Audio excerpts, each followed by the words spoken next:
você tenta alcançar, você não consegue. Puxa, tá difícil, tá complicado. E ao invés de você receber palavras de incentivo, palavras de ânimo, palavras que vão encorajar você, você recebe palavras duras, palavras de pessoas que não entendem, palavras de pessoas que não se importam, palavras de pessoas que, ao invés de te levantar e te ajudar, parece que mais quer ver a derrota.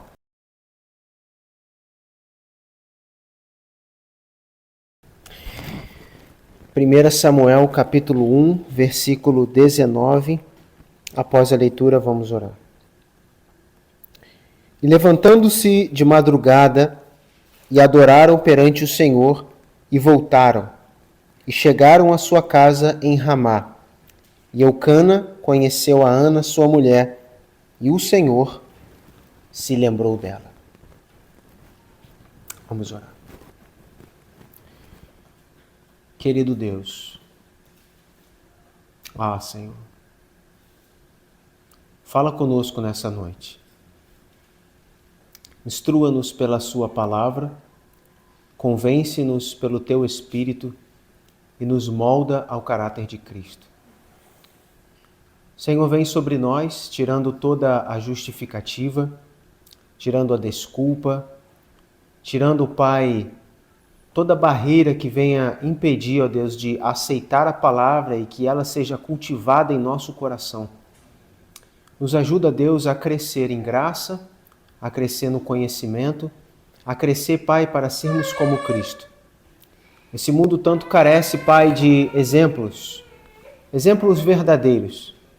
Não de cristão que se diz cristão, mas na verdade vive como um mundo. Precisa, Pai, esse mundo de luz. Não aquela luz ofuscada, aquela luz que não ilumina, uma lâmpada queimada, não, Senhor. Precisa de uma luz que brilha, precisa de um sal que salga. Ajuda-nos, Pai, a termos estas qualidades que esse mundo tanto precisa, não para a nossa glória, mas para a Tua. Não para que almas sejam ganhas para nós, mas que almas sejam ganhas para Ti, Senhor. Que o reino das trevas diminua, Senhor, e Teu reino cresça. Em nome de Teu Filho Jesus Cristo, nós oramos. Amém.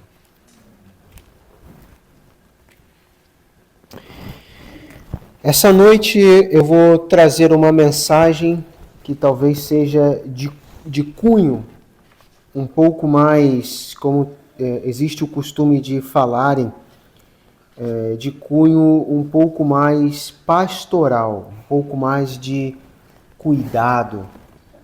E claro, vai gerar nós análise e reflexão, mas que Deus possa, essa noite, tratar em nós algo que nós, como cristãos, precisamos muito, que é justamente nos derramar diante de Deus. Não apenas orar, mas como orar. Todos nós temos certeza que oramos, e essa hora, milhões e milhões de pessoas estão orando a Deus.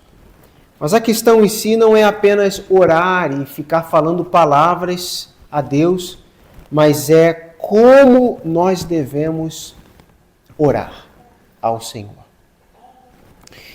E aqui nós temos o exemplo de uma mulher chamada Ana. E esta mulher é muito conhecida, talvez por muitos cristãos, justamente porque ela era uma mulher estéril e ela não podia gerar filhos.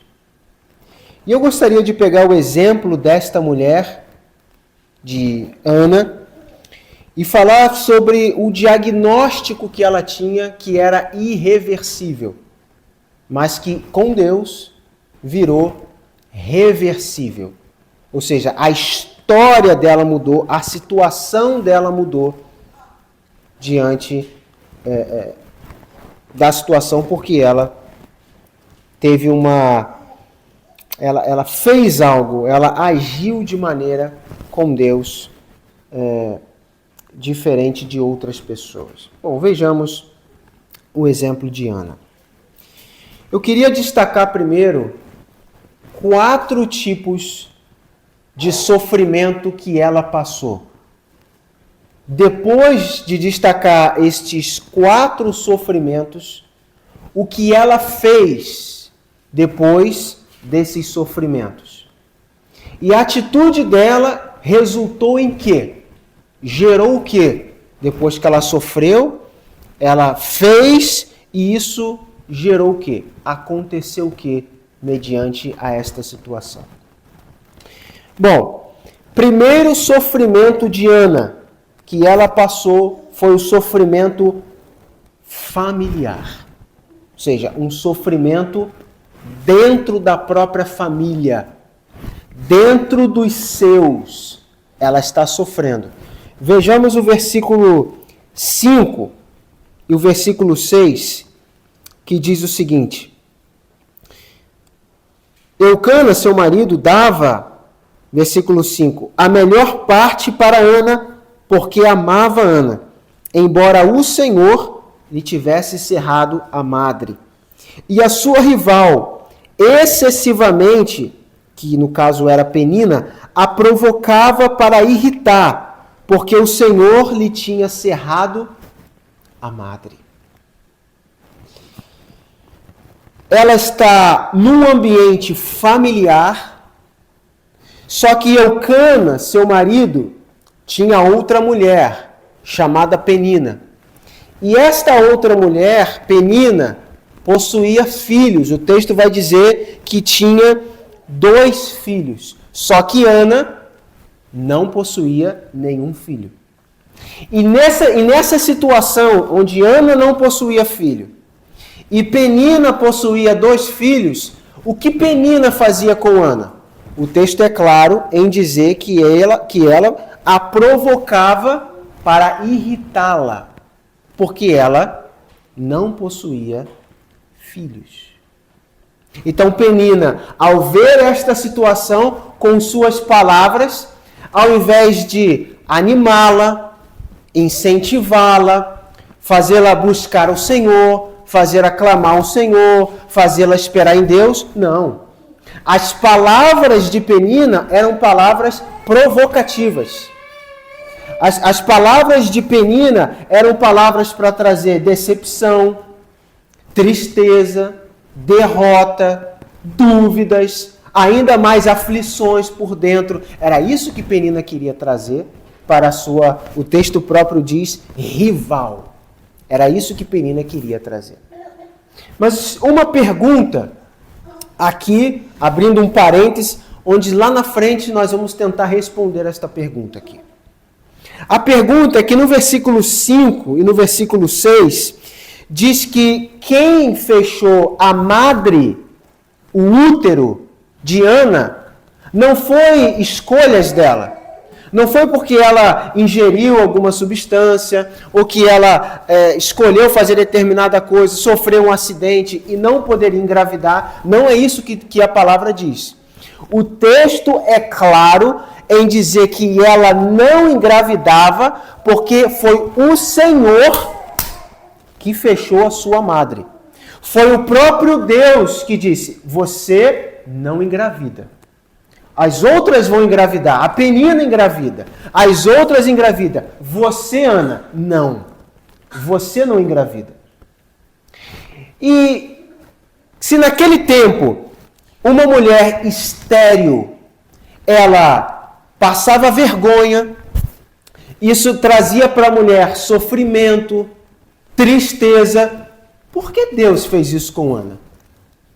Se Deus, na sua infinita sabedoria e conhecimento, sabe que Ana sofreria muito por não ter uma criança, por que ele fechou a madre dela, sabendo que isso traria a ela sofrimento e tristeza?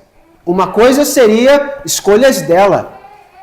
Fez alguma coisa, não pode engravidar, sua consequência, Ana. Outra coisa foi o próprio Deus não deixa ela engravidar.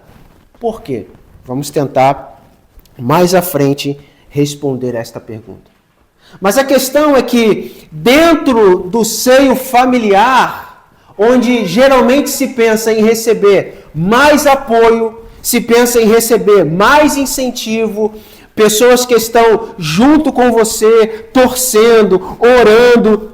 Nesse ambiente aqui, Ana sofria o oposto. Ao invés de receber algo bom, ela recebia algo mal. Palavras de decepção.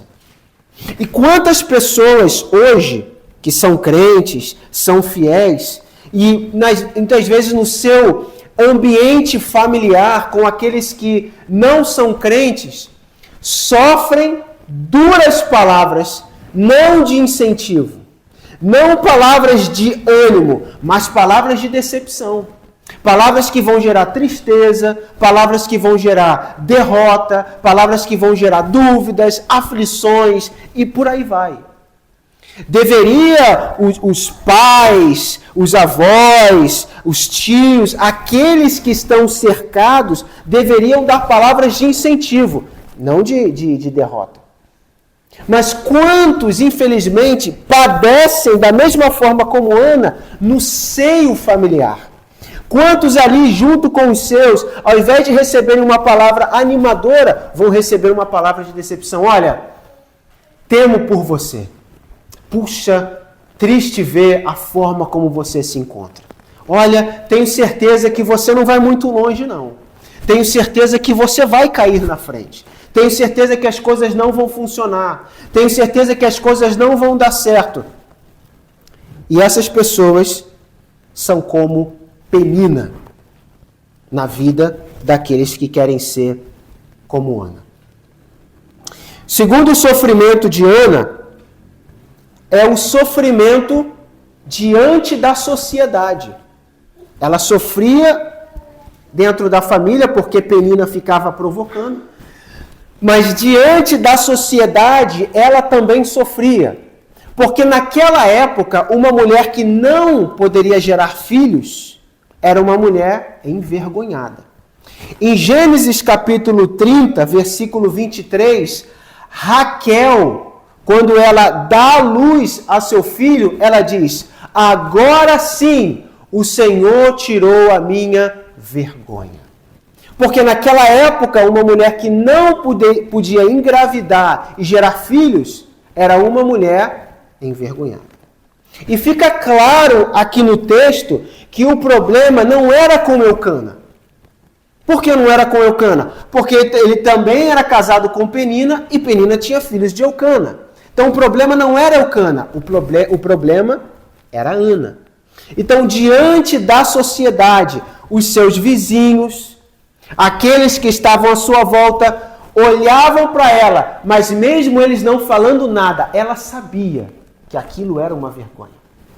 Ela sabia que com o olhar, as pessoas olhavam e falavam: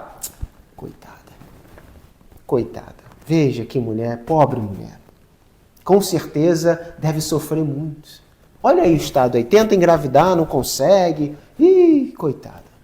Graças a Deus nós conseguimos. Temos aqui 5, 10 filhos, glória a Deus. Mas Ana, Ana não. Então as pessoas do seu convívio social, à sua volta, já olhava para ela e ela mesma já se sentia envergonhada, porque era cultural daquela época. Mulher que não engravidava era uma mulher que não era bem vista pela sociedade. Inclusive, tinha um costume na época que se uma mulher, e talvez esse foi o costume aqui, o que aconteceu com Eucana, porque se um homem casasse com uma mulher e aquela mulher fosse estéril, ele poderia casar com outra para que pudesse gerar filhos e a sua descendência ser continuada. Então, muito provavelmente aconteceu isso aqui. Ele casou com Ana, Ana não conseguia gerar filhos, ele casa com Penina para que a descendência ela continue. Então, ela sofre na família, ela sofre na sociedade. E o terceiro, ela agora tem um sofrimento interno. Ou seja, ela sofre com ela mesma. Nós podemos ver isso nos versículos 7, que diz: e assim fazia ele de ano em ano, e sempre que Ana subia à casa do Senhor, a outra irritava, por isso chorava e não comia. Versículo 9. Então Ana se levantou depois de comer e beber em Siló, e Eli, sacerdote, estava sentado numa cadeira junto a um pilar do templo do Senhor. E versículo 10. Ela, pois, com amargura de alma, orou ao Senhor e chorou abundantemente. Então, eles subiam ao templo do Senhor. Então, ia Eucana, ia Penina com seus 2 filhos e ia Ana. Quando eles chegavam lá, eles iam adorar o Senhor, eles iriam fazer suas ofertas de sacrifício, Ana não comia. Eles comiam, eles se alegravam, Ana não. Porque como Ana iria comer, como Ana iria se alegrar, como Ana podia estar vivendo tranquilamente ali junto com eles, se ela não era bem vista e se ela estava com um sofrimento interno muito grande? O texto é claro em dizer o seguinte: ela com amargura de alma. Esse texto aqui, a palavra amargura, ela traz a ideia de uma grande aflição, decepção, tristeza interna. Então, ela sofria, talvez nos nossos dias fosse chamado de depressão. Era o que ela estava sofrendo ali, porque ela gostaria de ter algo que ela não tinha. E não só não tinha, porque ela não estava fazendo o que deveria ser feito, mas ela não podia. Por mais que ela se esforçasse, por mais que ela lutasse, por mais que ela quisesse, ela não podia engravidar, porque foi o Senhor que fechou a madre. Ninguém consegue lutar e vencer contra o próprio Deus. Então ela não podia. Então ali naquela tristeza, naquela luta, ela sofre internamente. Agora o quarto. Ela tem um sofrimento religioso. Qual é o sofrimento religioso de Ana? Versículo 12 a 14. Sucedeu que, perseverando ela em orar perante o Senhor, Eli, que era o sacerdote, observou a sua boca. Porquanto Ana, no seu coração, falava, porém, só se moviam os seus lábios. Porém, não se ouvia a sua voz. Pelo que Eli olhou e teve ela como embriagada. E disse, versículo 14, até quando tu estarás embriagada? Aparta-te de ti o teu vinho.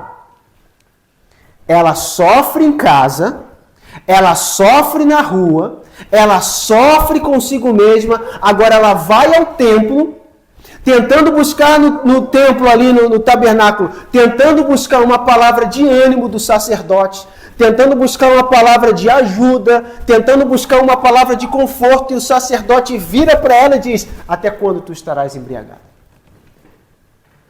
Até quando você continuará nesta mesma condição, nessa mesma situação? Ele ali agiu de forma sem discernimento, sem sabedoria, falou o que não deveria falar. Ele deveria olhar e tentar entender a situação, mas assim não fez. Mais um sofrimento. Um local deveria ser um local de ajuda, de refúgio, e Ana agora, mais um sofrimento, mais uma tristeza, agora dentro do templo, dentro do tabernáculo, diante de um sacerdote. Você tem algo que gostaria de receber diante de Deus, do Senhor, das mãos do Senhor? Você tem algo que gostaria de receber dele? Mas aí, quando você tenta buscar, você tenta alcançar, você não consegue.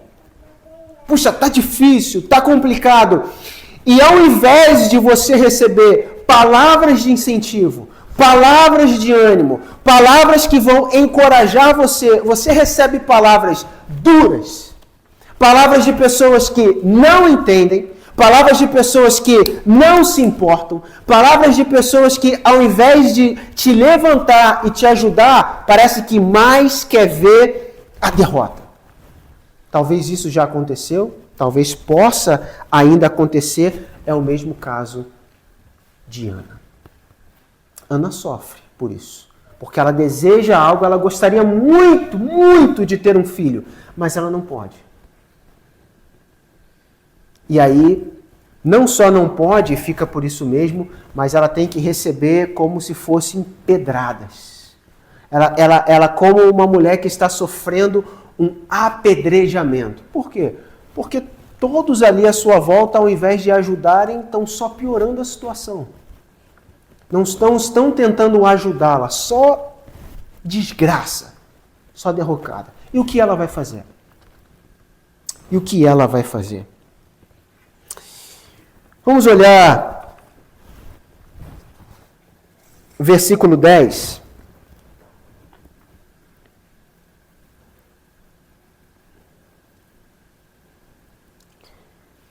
Ela, pois, com amargura de alma, orou ao Senhor e chorou abundantemente. O que Ana vai fazer? Ela vai viver como se tudo tivesse tudo bem? Ela vai comer, se divertir, brincar, ela vai rir, ela vai curtir. É isso que ela vai fazer? Não. O versículo 10 é claro em dizer que a amargura, a aflição, a desgraça dela fez com que ela, ao invés de amaldiçoar Deus, ao invés de murmurar, ao invés de, quer saber, eu não quero mais saber de nada, Deus, eu não quero mais saber de... Ao invés dela fazer isso, ela vai pegar as poucas forças que ela tem e ela vai orar. Se derramar a Deus. As poucas forças. Senhor, olha essa situação. Senhor, eu não tenho como fazer nada, Deus. Eu gostaria muito de ter um filho. Eu gostaria muito de sair dessa situação. Mas eu não posso. Eu gostaria muito, Deus, mas eu não posso. Eu gostaria muito de resolver, mas eu não posso, Deus. Então ela vai ao Senhor e ora e se derrama diante de Deus. Porque o único que pode resolver essa situação é Deus, mais ninguém. Não, as pessoas, ela não pode contar com ninguém, está sozinha. Remédios naquela época, nem se conhecia talvez o porquê que ela não poderia engravidar. Não existia inseminação artificial, não existia nada. Então a única resposta era Deus. A única resposta era o Senhor. Então ela vai ao Senhor e ela ora. E ela vai ao Senhor e sabe, é só o Senhor, Deus. É só o Senhor. Então ela não come, ela não se alegra, ela não curte, ela não tira férias, ela não tem lazer enquanto ela não vai resolver esta situação. Então isso consome ela de tal maneira que ela precisa ir ao Senhor. Ela precisa ir ao Senhor. E se nós temos algo que realmente vai nos consumir, porque como? Como que uma mãe, ao receber a notícia de um filho que está à beira da morte, seu filho está em coma, seu filho vai morrer em qualquer momento, como que esta mãe vai pensar em lazer? Como que essa mãe vai pensar em curtir? Vai pensar em ir numa churrascaria, comer uma carne, comer uma pizza? Como? Como? Se ela sabe que seu filho está à beira da morte e só Deus, os médicos chegam e falam, olha, tentamos de tudo fazer essa cirurgia, mas essa cirurgia não teve sucesso. Infelizmente, o seu filho, ou infelizmente seu ente querido, ele está à beira da morte. E aí? É só Deus. É só Deus. Então ela vai a Deus e ora, mas não só ora. O texto diz no versículo 10, e chora abundantemente. É isso que ela faz. Quando a pessoa está tão tomada por algo, quando algo realmente afeta aquela pessoa de tal maneira, ela não vai só orar, ela vai chorar, ela vai se derramar. Portanto, se algo você diz que tem necessidade, isso me incomoda muito, eu tenho necessidade disso, eu tenho um problema com aquilo, mas se isso não te perturba, na verdade isso não é tão sério quanto deveria. Você diz ser sério, mas não é tão sério. Você consegue conviver normalmente com aquilo. Você consegue viver bem com aquilo. Porque se não conseguisse, você viria em depressão, chorando o tempo todo. E quando você vai orar, você chora, você clama, você busca. Mas se você vive normalmente, é porque isso lá no fundo não te afeta tanto. Agora, o importante é notarmos aqui que ela ora e ela chora. E isso é um ponto muito interessante que precisa ser desenvolvido em nós, que é quando formos orar, também chorarmos. Não chorar forçadamente, tentar chorar, não. É chorar porque realmente existe algo lá dentro que você precisa colocar para fora através das lágrimas. Então, quando nós olhamos, por exemplo, Salmo, capítulo 51, versículo 17, o texto vai dizer que um coração contrito e quebrantado, tu não desprezarás, ó Deus. O próprio Jesus, em Mateus, capítulo 6, no versículo 6, ele vai dizer, e quando orares, fecha a porta do teu quarto, e orando em secreto, o teu Pai que te vê em secreto te recompensará. Não é só o teu Pai que te ouve. Poderia dizer o teu Pai que te ouve. Não, mas o teu Pai que te vê em secreto te recompensará. E aí Isaías, capítulo 38. Isaías vai até o rei Ezequias e ele vai dizer assim, Ezequias, arruma a tua casa, porque certamente morrerá e não viverá.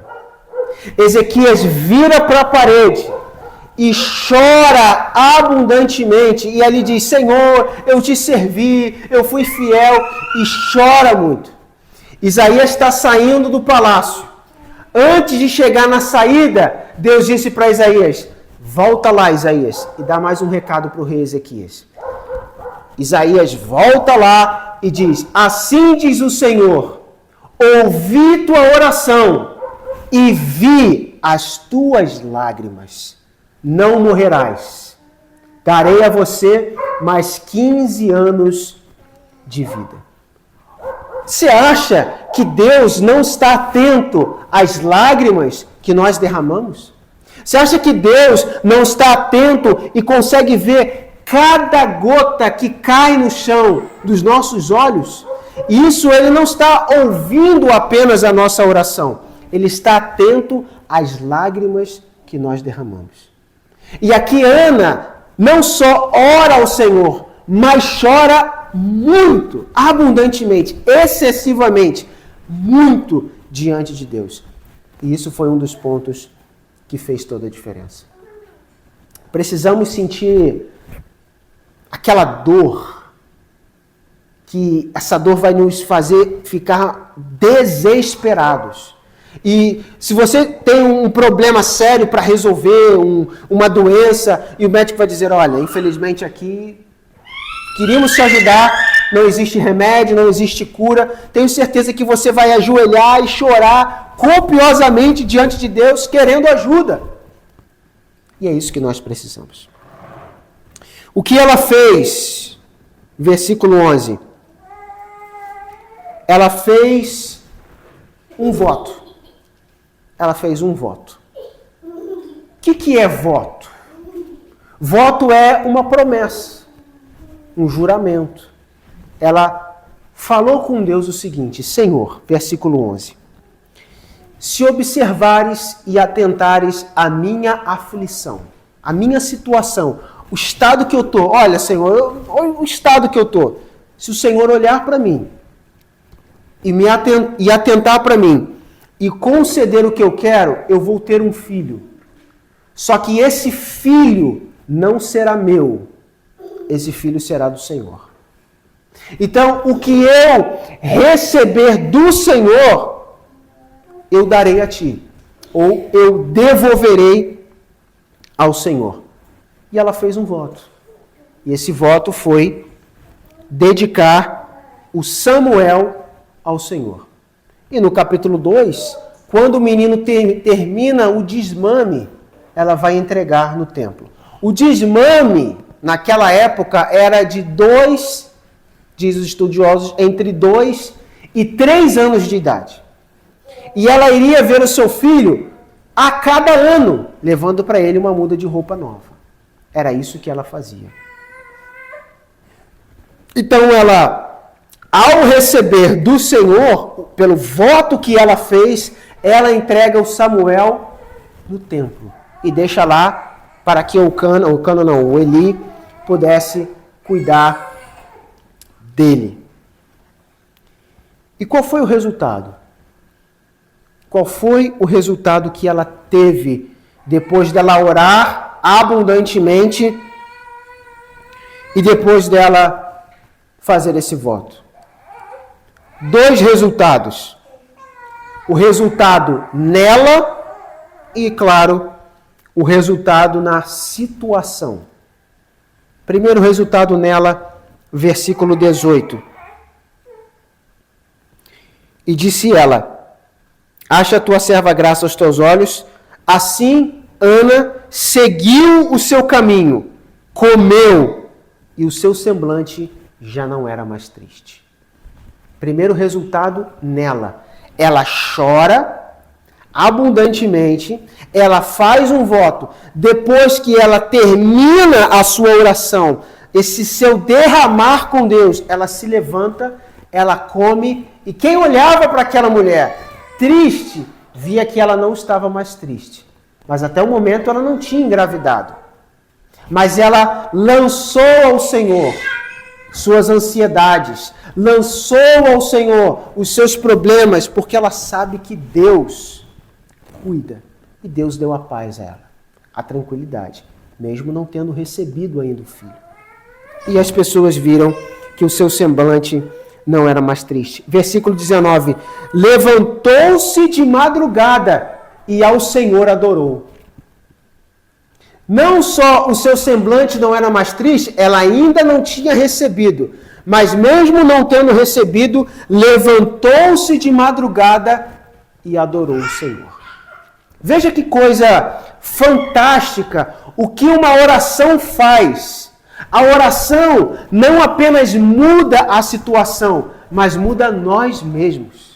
A situação faz com que olhamos a situação, por mais caótica que seja, conturbada que seja, com uma outra situação, uma outra visão, uma outra ótica. Então, antes de Deus resolver o problema de Ana, ele resolveu a própria Ana. Antes de Deus dar a Ana o que ela queria, Deus tratou a própria Ana. Ela estava aflita, Deus deu paz. Ela estava conturbada, Deus deu tranquilidade a ela, através da sua oração e do seu choro. É como se Deus estivesse dizendo: confia em mim, as coisas vão se acertar, as coisas vão resolver. E aí ela se levanta ainda de madrugada e ela vai adorar. Agora já com paz, tranquilidade, confiança em Deus, ela vai adorar. E aí, versículo 19, que foi o versículo que nós lemos no início. Chegaram em casa, Eucana conheceu Ana e o Senhor se lembrou dela. E aí, versículo 20. Passado algum tempo, Ana concebeu e deu à luz um filho, chamou seu nome Samuel, porque dizia: Deus atendeu o meu pedido. Olha que coisa maravilhosa. diante de todo aquele cenário irreversível. Não tinha como ela fazer absolutamente nada. A única coisa que ela poderia fazer, dobrar os seus joelhos, orar, chorar, fazer um voto com Deus. Quando ela faz isso, lá dos céus, Deus está atento e olhando aquela situação. Não pense nós que quando dobramos o nosso joelho para orar e para chorar, não pense que Deus não está vendo. Não pense que Deus não está atento a esta situação. Muito pelo contrário, Ele está atento e olhando e percebendo as lágrimas que caem dos nossos olhos. A aflição do nosso coração. Ele está exatamente atento a isso. E num determinado momento, Ele atende. Ele pode não atender o pedido do nosso coração, mas tenho certeza que Ele começa a trabalhar em nós. E começa a nos dar tranquilidade, paz e confiança. Confiança nele. Porque a resposta, porque o resultado, ele vem do Senhor. Enquanto tentarmos resolver as coisas do nosso próprio jeito, da nossa própria maneira, ou enquanto nós acharmos que podemos fazer, podemos resolver, podemos dar um jeito, Deus não vai agir. Deus ele só vai agir quando nós chegarmos a Ele e dizer: Senhor, esgotou as minhas possibilidades. Não sei o que fazer, não sei como fazer, então está nas tuas mãos, Senhor. É só o Senhor que pode dar a resposta, só o Senhor que pode consertar, é só o Senhor que pode resolver. Apenas o Senhor. E aquela pergunta, lá no início, por que Deus fez isso com Ana? Porque podemos trazer essa pergunta para nós. Por que Deus fez isso comigo? Por que outras pessoas conseguem? Por que outras pessoas vão? Por que outras pessoas podem? Mas eu não. Qual é o problema, Senhor? O resultado, um dos resultados, é que Penina teve 2 filhos. Nenhum dos 2 foi profeta. Nenhum dos 2 teve para o Senhor vamos dizer, um prestígio especial. Mas foi o filho de Ana que foi considerado profeta. Se você ir um pouco além, capítulo 2,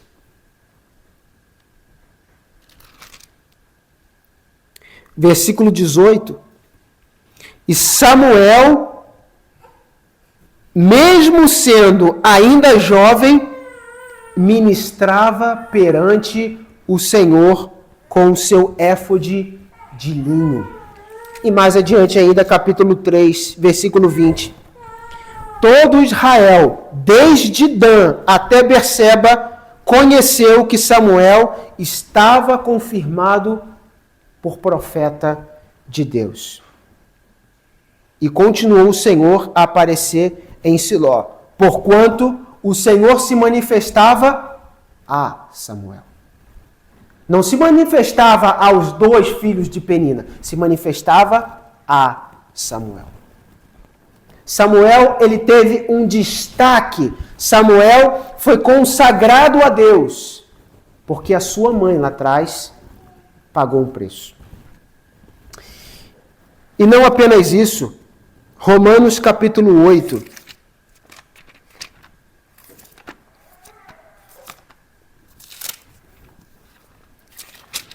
Romanos capítulo 8, versículo 28 e 29 diz: E sabemos que todas as coisas contribuem para o bem daqueles que amam a Deus, daqueles que são chamados segundo o seu propósito. Porque os que dantes conheceu, também os predestinou para serem conformes à imagem do seu Filho, a fim de que ele seja o primogênito entre muitos irmãos. Coisas boas, coisas ruins acontecem aos servos de Deus. É inevitável. O crente fica doente, o crente bate o carro, o crente perde o emprego. Acontece de tudo com o cristão. Não é só com o ímpio, com o cristão também acontece. Mas, Senhor, eu confio em Ti. Eu sirvo ao Senhor. Por quê? Por que essas coisas acontecem comigo? E aí no versículo 28 ele diz: acontecem para o bem.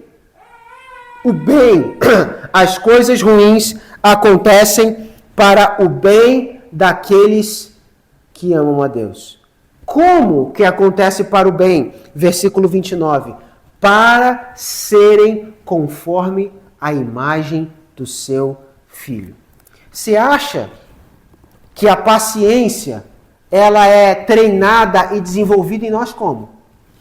Só com momentos de paz? A paciência ela é desenvolvida justamente nos momentos de tribulação. Então, vem situações que vão nos fazer perder a paz, é porque Deus está querendo que a imagem de Cristo ela seja estampada em nós. Quando vem situações difíceis, o cristão perde o emprego, agora não tem mais nada, como que é desenvolvido nele a humildade? Quando vem situações assim. Então, a imagem de Cristo está sendo estampada na vida do cristão. Então, quando momentos difíceis vier a nós, lembra, Deus está querendo estampar a imagem de Cristo na minha vida. Me fazer crescer como Cristo. Querer que eu seja como o seu Filho. É por isso que momentos vêm assim. É por isso que situações acontecem desse jeito.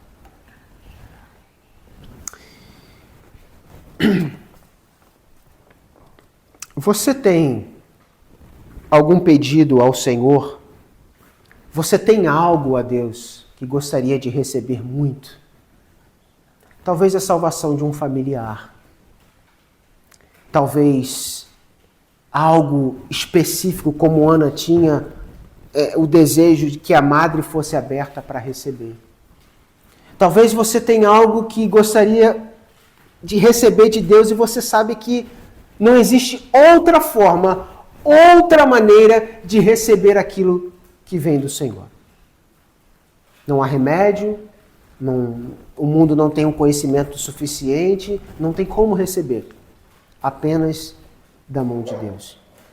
Isso causa em você sofrimento. Isso causa em você aflição, angústia. Isso faz você olhar para o prato de comida e pensar, não estou com fome. Eu preciso comer, preciso me alimentar, esse prato aqui está gostoso, está bonito, mas eu não estou com fome. Eu quero a salvação do meu parente, eu quero a resolução desse problema, eu quero que aconteça isso, eu quero que aconteça aquilo. E esse prato de comida aqui, ele está bonito, ele está belo, mas eu não estou com fome. Eu queria resolver isso, eu queria resolver aquilo, para mim pouco importa a comida. Os discípulos chegaram para Jesus e falaram, mestre, come. E ele disse, tenho outra comida mais importante do que essa. Existia algo que fazia Jesus perder o apetite. Pouco importa a comida, agora não é o momento. Mas às vezes essas coisas para nós falamos que gostaríamos muito, mas na verdade não nos incomoda tanto. E aí oramos, mas sem as lágrimas. Pedimos, mas sem a aflição do Espírito. Continuamos a pedir, a pedir, a pedir, a pedir, e nós não recebemos. E nós não recebemos. Onde estão as nossas lágrimas? Onde estão os nossos votos? Onde está a nossa vida consagrada a Deus? Que independente da condição, Ana aqui, sofrendo na família, sofrendo na sociedade, sofrendo no templo, ela subia ao templo todo ano.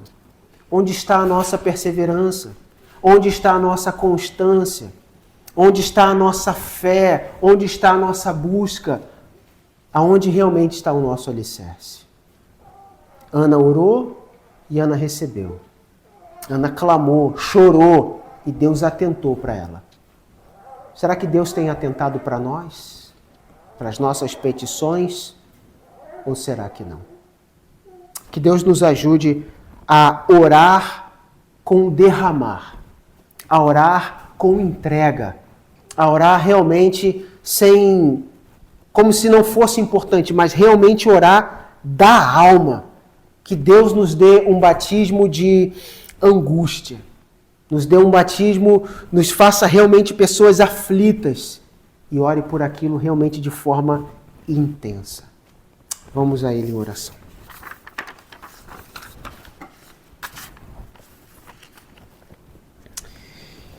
Senhor amado, Deus querido, não oramos como convém, Senhor. E nós precisamos de ajuda, Deus. Há muitas petições, Pai, no nosso íntimo, com certeza. Há muitas coisas, Pai, que nós gostaríamos que fossem diferentes. Há muitas coisas, Pai, que nós desejaríamos que acontecessem de forma completamente contrária ao que está acontecendo.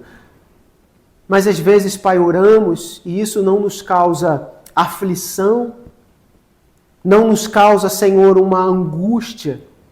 Falamos que queremos, mas na verdade conseguimos conviver sem, Deus. Nos perdoe. Porque nós não choramos como deveríamos pelas almas que se perdem. Seja nossos parentes, seja, Senhor, as pessoas do mundo. Às vezes, Pai, observamos que pessoas estão indo em doutrinas erradas, em heresias. Nós não choramos, Deus. Nós não nos derramamos a Ti. Somos duros de coração, Deus. Nos perdoe, Pai. Nos ajuda, Senhor. Nos ajuda a ser como Ana, que apesar de tanto sofrimento, ela pega todo aquele sofrimento e ela se derrama na oração. Ela não murmura, ela não reclama, ela não tenta dar um jeitinho, ela simplesmente se derrama a Ti, Senhor. Ah, Pai querido, ajuda-nos a perceber e ver o valor de uma oração com lágrimas. Como diz a Tua palavra, o Senhor atenta para um coração quebrantado e contrito, Deus. Nos ajuda a isso, Pai. A orar, não apenas com palavras, mas com lágrimas, com choro, com rogo, Senhor. Ah, Pai querido, nos ajuda, Deus.